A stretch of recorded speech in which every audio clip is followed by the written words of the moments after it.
Hi hello namaste, నేను మీ VSN Murthy. Welcome to I dream channel.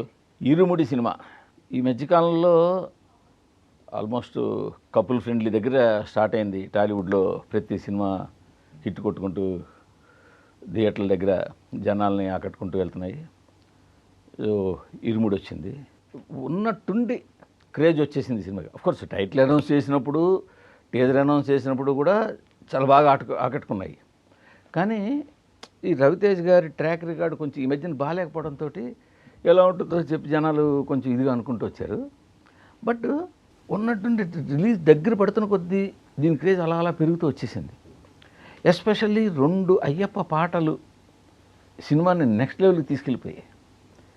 దాంతో ఇవాళ ప్రతి థియేటర్ దగ్గర జనాలే జనాలు.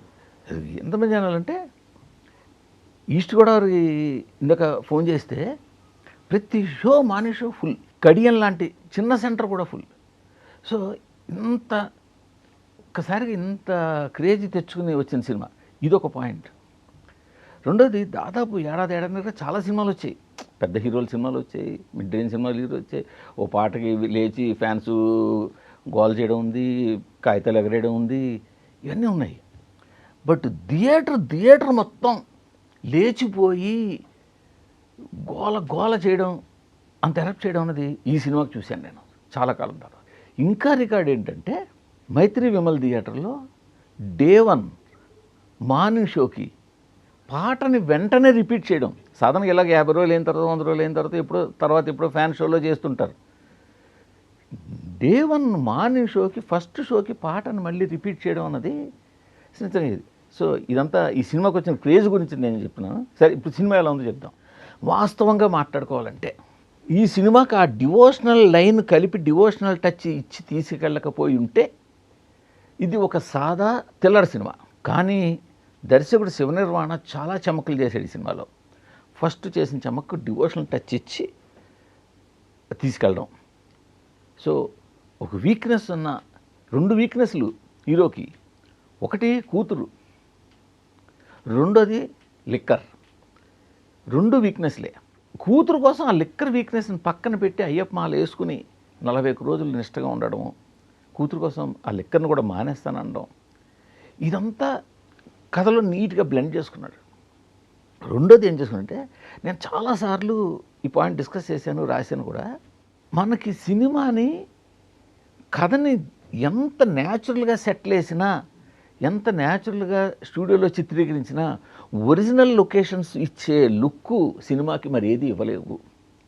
ఇప్పుడు రంపచోడవరం దాకా ఇంకో లొకేషన్కో పుష్ప సినిమాకి వెళ్ళినా, రంగస్థలానికి కూడా ఎక్కడెక్కడ గోదావరి జిల్లాలకు సెటిల్ వెళ్ళినా, సో సీతంబాకెట్టు సినిమాకి న్యాచురల్ లొకేషన్ కోసం ఎక్కడెక్కడికో వెళ్ళినా, సో న్యాచురల్ లొకేషన్ ఇచ్చే ఇంపాక్ట్ వేరుగా ఉంటుంది. ఫస్ట్ టైము ఇంతవరకు ఎవరు టచ్ చేయని సీలేరు లాంటి లొకేషన్లోకి వెళ్ళి మొత్తం సినిమాని అక్కడ షూట్ చేశారు. ఇలా షూట్ చేయాలంటే హీరో ఒప్పుకోవాలి. యాక్చువల్గా హీరో ఒప్పుకున్నాడు కాబట్టి సాధ్యమైంది. హీరోలు ఒప్పుకోకపోతే హీరోలు ఉంటే ఇంక మిగతా వాళ్ళందరూ ఫాలో ఉంటారు. ఫెసిలిటీస్ ఉన్నా లేకపోయినా, ఎలా ఇబ్బంది పడినా కూడా హీరో వన్స్ ఓకే అంటే మిగతా వాళ్ళందరూ కూడా యాక్సెప్ట్ చేస్తారు. సో రవితేజ్కి ఆ విషయంలో మెచ్చుకోవాలి. ఈ సినిమాని మొత్తం సీలేరు లాంటి ఒక రిమోట్ ఏరియాలో, సౌకర్యాలు లేని ఏరియాలో మొత్తం సినిమాని షూట్ చేయడానికి, అది సినిమాని ఒక కొత్త లుక్ తీసుకొచ్చేసింది సినిమాకి. మన సాధారణంగా మలయాళ సినిమాలో ఇలాంటి చూస్తుంటాం, మనకు ఆ లొకేషన్స్ అన్నీ కొత్త. పైగా వాళ్ళు ఆ సినిమాకి సూట్ అయ్యే లొకేషన్స్ వెతుకుని అక్కడ చేస్తారు. సో అవి సగం ఆకట్టుకుంటాయి. సో ఈ సినిమాలో ఆకట్టుకునేది ఆ లొకేషన్స్.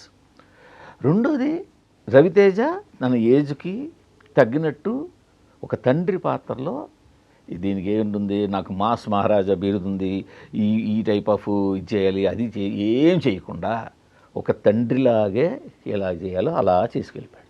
ఎక్కడ ఒక గీత పక్కకి జరగడా, అదొక అడ్వాంటేజ్. రెండోది ఏంటంటే, రైటింగ్ విషయంలో శివనిర్వాణ అతను మొదటి నుంచి కూడా హ్యూమన్ ఎమోషన్స్ బాగా రాస్తాడు. ఈ సినిమాలో కూడా రైటింగ్ విషయంలో చాలా బాగా రాసుకున్నాడు. ఇవన్నీ కలిసాయి.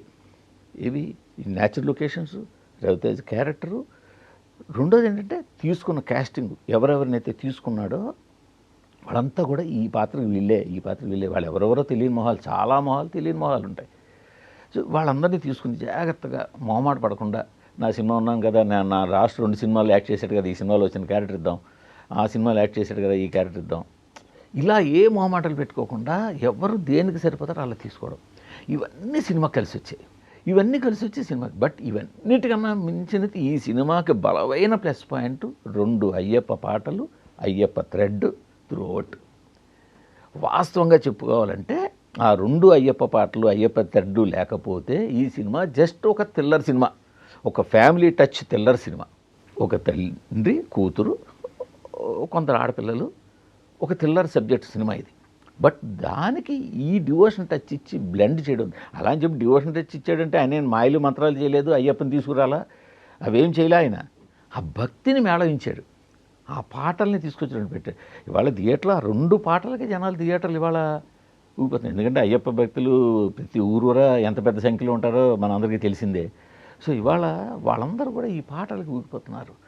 దానికి తోడు ఈ కేవలం పాటలు పెట్టి ఈ సినిమా బాగాలేకపోతే ఇబ్బంది పడిపోతారు. అలా కాకుండా ఆ పాటల్ని ఎలా బ్లెండ్ చేశాడు, ఆ క్యారెక్టర్లో ఎలా బ్లెండ్ చేశాడు, ఆ థ్రిల్లర్గా బ్యాక్గ్రౌండ్ స్కోర్, ముఖ్యంగా ఆ బ్యాక్గ్రౌండ్ స్కోర్తో ఎలా చేశాడు, బాగా చేసుకొచ్చాడు. సినిమా ఫస్ట్ హాఫ్ కొంచెం నార్మల్గానే స్టార్ట్ అవుతుంది. స్టార్ట్ అవుతున్నప్పటి నుంచే కొంచెం థ్రిల్లర్ టచ్ ఇస్తున్నట్టు బ్యాక్గ్రౌండ్ స్కోర్ చిన్న కొడుతుంటుంది మనకి. ఓహో, ఈ సినిమా ఏదో చెప్పబోతున్నాడు, కొంచెం మనం ఓపిక పట్టాలి, ఓపిక పెట్టి చూడాలి కొద్దిగా అని చెప్పేసి. సో ఈ తండ్రి కూతురు వైఫ్ కొంచెం ఆ సీన్లు కొద్దిగా రిపీటెడ్ అనిపిస్తాయి, కొంచెం మామూలు జనాలకి కొంచెం అనిపిస్తుంది. కానీ బట్ అలా జాగ్రత్తగా బిల్డ్ చేసుకుంటూ వెళ్ళి సినిమాలో ఓపెనింగ్ సీన్ దగ్గర నుంచి అలా బిల్డ్ చేసుకుంటూ వెళ్ళి మంచి ఇంటర్వల్ బ్యాంగ్ అని ఏం పెట్టుకోలేదు. అక్కడ కూడా చూడండి రైటింగ్ ఏంటంటే, సాధారణంగా మనకి ఇప్పుడు అలవాటు కదా, ఇంటర్వల్ బ్యాంగ్ ఒక ట్విస్ట్ ఇవ్వాలి, లేకపోతే ఒక మంచి మాస్ యాక్షన్ బిట్ ఇవ్వాలి, లేకపోతే కొత్త క్యారెక్టర్ని ఇంట్రడ్యూస్ చేయాలి. అది ఏం చేయకుండా ఒక సాదాగా ఇంటర్వల్ ఇచ్చి ఫస్ట్ హాఫ్ని ఒక డీసెంట్ ఫస్ట్ హాఫ్ అన్నట్టు క్లోజ్ చేశారు. వన్స్ సెకండ్ హాఫ్ స్టార్ట్ అయిన తర్వాత నుంచి ప్రేక్షకుడు సీట్ ఎడ్జ్కి వచ్చేస్తాడు. ఎందుకు సీట్ ఎడ్జ్కి వచ్చేస్తాడంటే, ప్రేక్షకుడికి అక్కడికి కథ కొంతవరకు తెలిసిపోతుంది, ఏం జరగబోతోంది, ఏం జరుగుతుంది అన్నది బుర్రకి అందిస్తుంటుంది. దీన్ని ఎలా డీల్ చేస్తాడు, ఎందుకంటే సినిమాలో రకరకాల క్యారెక్టర్లు ఉన్నాయి, రకరకాల క్యారెక్టర్లు ఉంది, అవన్నీ ఎలా డీల్ చేస్తాయి అన్న దగ్గరికి వచ్చేసరికి కొంచెం టెన్షన్ మౌంట్ చేస్తాడు. ఆ టెన్షన్ మౌంట్ చేసి చివరికి తీసుకొచ్చి ఒక 2-3 ట్విస్టులు ఇవ్వడం ద్వారా, ఒక మంచి ట్విస్టులు రాసుకోవడం ద్వారా, ఎక్స్పెక్ట్ చేయని ట్విస్టులు, కొన్ని ఎక్స్పెక్ట్ చేయొచ్చు కావచ్చు, కొన్ని ఎక్స్పెక్ట్ చేయని ట్విస్టులు ఇవ్వడం ద్వారా జనాల్ని ఒప్పేసి ఆ చివరి ఇంకా 15-20 నిమిషాలు అయితే రవితేజ ఆయన యాక్టింగ్ తోటి నెక్స్ట్ లెవెల్ తీసుకెళ్ళిపోయాడు. రవితేజ అసలు గ్లామరా ఇదా అవి ఏమీ చూసుకోకుండా యాక్ట్ చేశాడు. సో దాని తోడు రవితేజ కూతురుగా నటించిన అమ్మాయి, సినిమాకి అమ్మాయి కూడా చాలా ప్లస్ అయింది. చాలా అంటే చెప్పిన కదా, కాస్టింగ్ అనేది ఈ సినిమాకి పెద్ద ప్లస్. గంజాయి బ్యాచ్ కావచ్చు, కూతురు క్యారెక్టర్లు కావచ్చు, విలన్ క్యారెక్టర్లు కావచ్చు, ఎవరమనండి ఇది యూజువల్గా ఇది మనం మిగతా అందరూ కూడా అలవాటు చేసుకొని రాను అంటే మనం కూడా మిగతా సినిమాలు ఎందుకు ప్రేక్షకులు చూస్తున్నారు, ఏంటి వాళ్ళకి నచ్చుతుంది, ఏంటి నచ్చట్లేదు అన్నది ఒక్కొక్కటి మన డైరెక్టర్లకు ఉంది, వాళ్ళకి ఉంది, ఆకలింపు చేసుకుంటారు, వాళ్ళకి తెలుసు. కానీ వాళ్ళకి కొన్ని పరిమితులు అడ్డుపడుతుంటాయి. ప్రతి ఒక్కళ్ళు కూడా న్యాచురల్ లొకేషన్లో షూట్ చేయాలని వాళ్ళకి ఉంటుంది. కానీ మన దగ్గర అది అందరి హీరోల దగ్గర సాధ్యం కాదు. హీరోల సమస్యలు వాళ్ళకు ఉంటాయి, ఎందుకంటే వాళ్ళకున్న జనాలు వచ్చి మీద పడిపోతారు, వాళ్ళని కంట్రోల్ చేయడం, ఇవన్నీ కొన్ని వాళ్ళకి ప్రాబ్లమ్స్ ఉంటాయి. మొత్తానికి ఈ పరిమితులన్నీ వాళ్ళని ఇబ్బంది పెడుతుంటాయి. డైరెక్ట్గా ఉన్నా కూడా న్యాచురల్ లొకేషన్ షూట్ చేయొచ్చు, లేదు కొంతమంది యాక్టర్ని మార్కెటింగ్ కోసమనో లేకపోతే మొహమాటాల కోసం కొంతమంది తీసుకోవాల్సి ఉంటుంది. ఇవన్నీ దాటి చేయడం అనేది ఈ సినిమాకి ప్లస్ అయింది. సో హీరోయిన్ క్యారెక్టరు అసలు హీరోయిన్ యాక్టింగ్ అయితే క్లైమాక్స్ సీన్లో అసలు ఒక సీన్లో ఎక్స్ట్రాడినరీ అనమాట అమ్మాయి. అసలు ప్రతి ఒక్కళ్ళు కూడా సాయి కుమార్ మంచి నటుడు, ఆయన డౌట్ ఏం పడట్లేదు. అలా నటుడు కూడా క్లైమాక్స్ సీన్లో వచ్చేసరికి అద్భుతంగా నటించాడు. ఇలా వీళ్ళు బాగా చేశారు, వీళ్ళు బాగా చేయలేదు. కానీ ఒకటే సమస్య ఏంటంటే, కొంచెం సినిమాలో తీసుకున్న పాయింట్ కొంచెం హార్డ్ హిట్టింగ్. ఆడపిల్లల తండ్రులు కొంచెం అంటే భయమా జాగ్రత్త, భయం పెట్టి కంట్రోల్ చేయాలా, జాగ్రత్త చెప్పి వాళ్ళని అవేర్నెస్ పెంచాలా, ఆ విధంగా చూసుకుంటే ఒక హార్డ్ హీటింగ్ అయినా చూడాలి ఆడపిల్లల తల్లిదండ్రులు సినిమాని.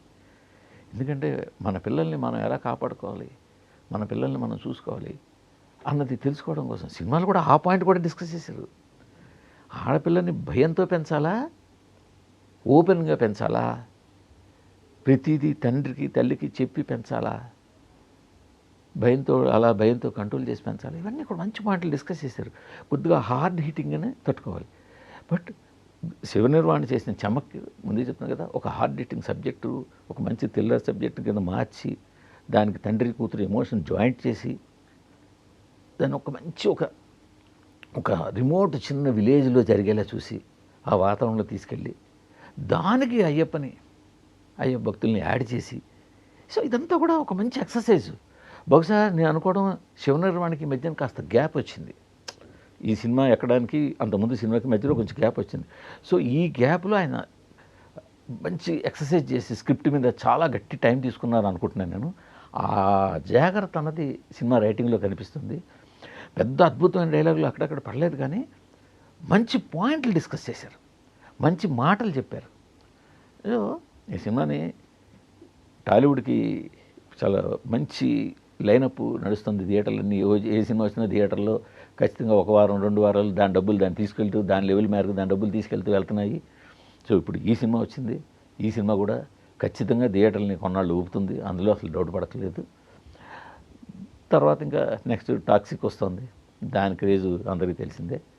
బట్ ఎనీహౌ ధమాకా తర్వాత రవితేజ్ గారికి చాలా గ్యాప్ వచ్చింది. ఆయన పాప ట్రై చేస్తున్నాడు రవితేజ్ గారు, అలా అని చెప్పి ఆయన ఏదో రొట్ట సినిమాలు చేస్తున్నాడంటే అవి అన్నీ ట్రై చేస్తున్నాడు. టైగర్ నాయిస్లో డిఫరెంట్ సినిమా చేశాడు, తర్వాత పీపుల్స్ మీడియాలో డిఫరెంట్ సినిమా చేశారు, ఇలా రకరకాల ట్రై చేస్తున్నాడు ఆయన, సబ్జెక్టులు ట్రై చేస్తున్నాడు, కానీ ఎక్కడో మిస్ఫేర్ అవుతున్నాయి.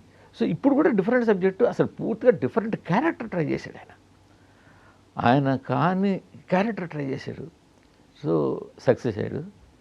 సో మణికంఠుడు ఎక్కినాడు మల్లెపూల పల్లకి అన్నారు కదా, ఇప్పుడు రవితేజ్ ఎక్కాడు హిట్ పల్లకి. థ్యాంక్ యూ, మళ్ళీ మరో సినిమాతో కలుద్దాం. Thank you, bye. And for more videos, Please subscribe to iDream. Please subscribe to iDream. Please subscribe iDream. And please subscribe to iDream.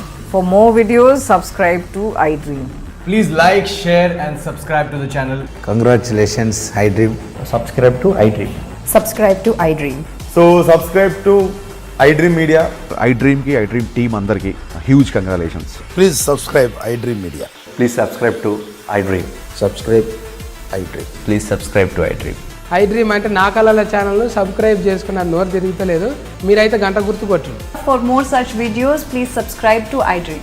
Subscribe to iDream. Please subscribe to iDream. Please subscribe iDream Media. Please do subscribe to iDream. Please subscribe to iDream Media. For best entertainment and information, please subscribe iDream. And don't forget to subscribe to iDream.